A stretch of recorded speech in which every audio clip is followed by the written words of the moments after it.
Lewandowski, and a report suggests that Barcelona have now reached a verbal agreement with Bayern Munich for the transfer of the Polish striker to La Liga. Cass, my goodness, you look at his stats, they are unbelievable. He is Mr. If you ever want a Mr. Consistent, as he has been for Bayern Munich, it is Robert Lewandowski. We were talking about it yesterday, actually, about consistent players and whether or not they can do it at other teams.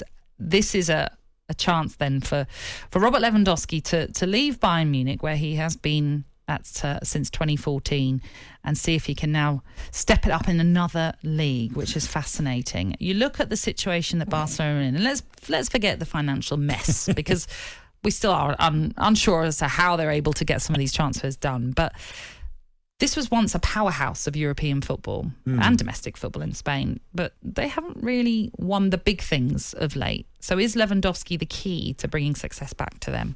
Well, part of the package that they're trying to put together, if you think of Frank Kessie, Christensen, okay, I'm not sure if he'll be a certain starter, but Rafinha as well coming in. If you add Lewandowski to that, it's a very much improved team. I can't believe what I'm reading and witnessing with Barcelona. You know, this deal is for one of the best strikers that's been around. He's a goal game man, really, for Bayern Munich, and he was not far off of that with Borussia Dortmund before. Yeah. He's been a terrific striker for a decade and plus. He'll guarantee goals. It's just an incredible story how Barcelona have transformed their football club through finance. And I said we're not going to talk about the finance. But you have to mention it because, you know, they've managed to borrow money or have investment through Sixth Street, which is an investment company.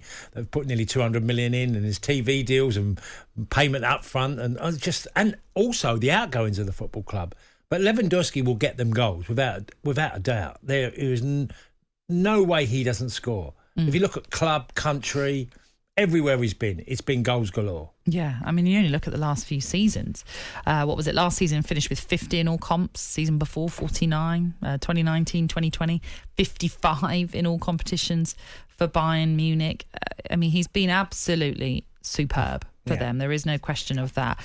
Is there any doubt that he may find La Liga different to the Bundesliga and therefore not get as great figures as he's been having? Well, you know, they're one of the biggest clubs, if not, you know, there's either them and Real Madrid, the two biggest clubs in Spain.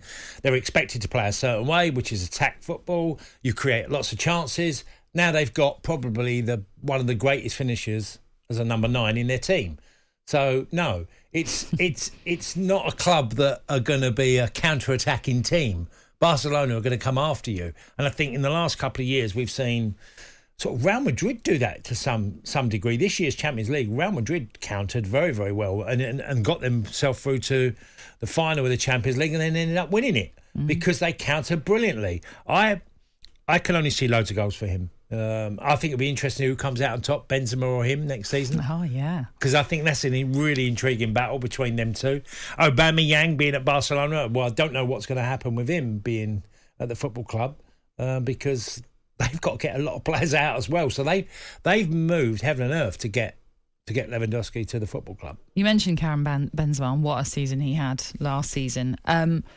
How similar, different are both Lewandowski and Benzema and the intriguing battle that we might see for the Golden Boot in La Liga? Well, I think Benzema's a little bit more of a team player. I mean, we're fine lines here. And I would say that Lewandowski is a slightly better finisher, but many ways, you know, great one-touch finishes. Both of them great, would take a touch and score. You know, they can do 1- and 2-touch finishing for fun, the pair of them. I'd say Benzema's a slightly more of a team player, but I think Lewandowski would outscore Benzema 9 out of 10 times. I mentioned the fact that Barcelona have been struggling of late. You know, the last time they won La Liga, I think, is 2019. They did win the Copa del Rey in 2021, but even like in Europe, 2015 is the last time they won the Champions League. And you look at the Champions League last season and their campaign ended in the group stage. Yeah. They bowed out at the group stage, fell into the Europa League, and that didn't go according to plan either. But you look at their goal scorers from last season. I mean, I think their top scorer was Memphis Depay with 13. Even Pierre-Emerick Aubameyang, who went there late on, he scored 13 as well.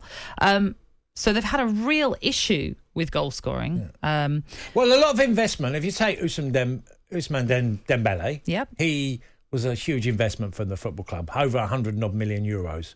Okay, he was injured too often. You had Coutinho who come in for even a bigger fee, loads and loads of money. Griezmann never got going at Barcelona. So there's 3 massive signings, all the 100+ million mark, that never produce what we know they're capable of. That was hugely expensive for Barcelona, not only in what they paid in fees, but what they paid them as in their contracts. So Griezmann's moved back to, Atletico Madrid. You've seen Dembele have to take a reduction in wages. Coutinho's moved to Aston Villa.